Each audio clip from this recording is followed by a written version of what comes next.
Hi guys, I'm Gina and I make videos on organization and intentional living. And today I'm going to be talking about 3 money saving habits that apparently are not that common.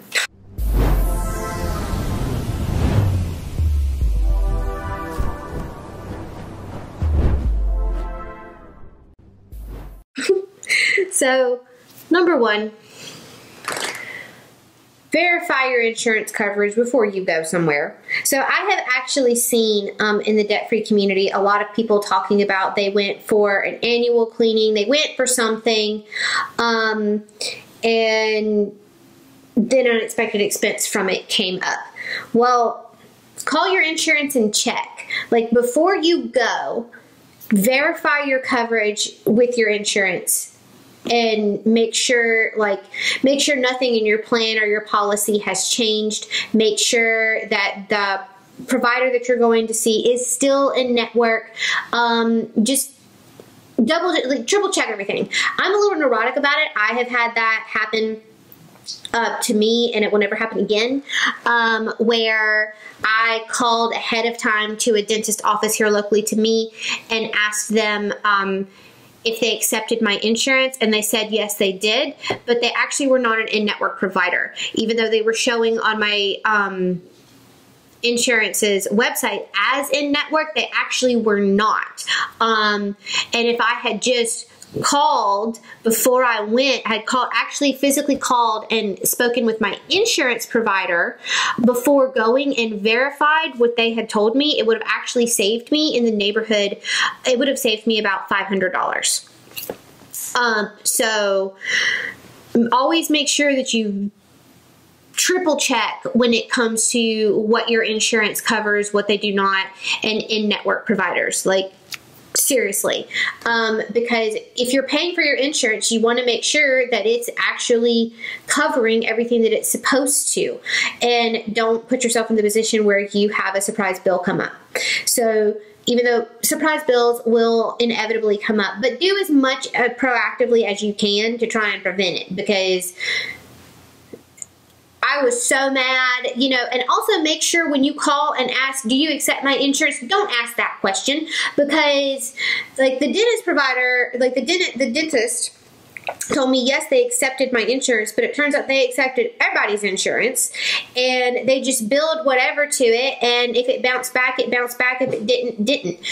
That's, to me, was shady, but I mean, it was what it was. So always, also, when you call and ask, do you accept my insurance, ask, are you in network? Always ask if you're in network, and they will say yes or no. And then even if they tell you yes, don't believe them. Call the insurance provider, because what insurance says, because they're the ones that are going to be, that are paying for this, basically, essentially, they're going to determine how much you owe. Believe them over anybody else. Just take it from me. Okay, number 2, repurpose your leftovers. So this is actually something that a friend of mine taught me in the last year, and I've never thought of this. You can actually take your leftovers and create a whole new meal out of it. This was news to me. Some of y'all may already know that. I didn't. But if you can make stir fries out of things that you've already made, or make a soup, or make a stew. There's no limit to what you can do with a good marinade and some rice, apparently. So learn how to repurpose your leftovers. That way it feels like that you're having a different meal.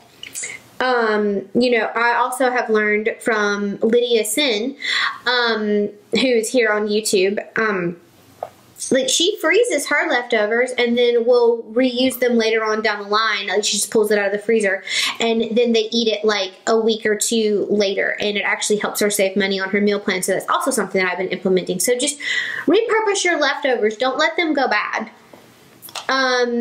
And then number 3, this one is permanent roommate's favorite, and that is use those rewards points. Rewards points are great. I love Fetch. I'm currently hoarding up my Fetch points, but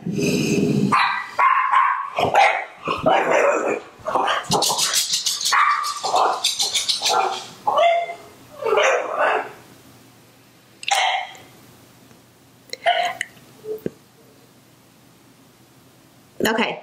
Anyway, I'm actually hoarding my fetch points because I want to use my points to take my husband on a movie date one night. Because you can like for Fandango or Pregnancy Brain, Starbucks, whatever, but I'm actually hoarding mine because I would like to go on a movie date. So Fetch is awesome. I will leave a link below for you guys, and you will get 2,000 points to start if you use my code. So I will put that in the description. Then also, like, we sign up for the rewards programs at places that you shop or eat at often. Like, you can get, I know you can get free stuff from Chick-fil-A.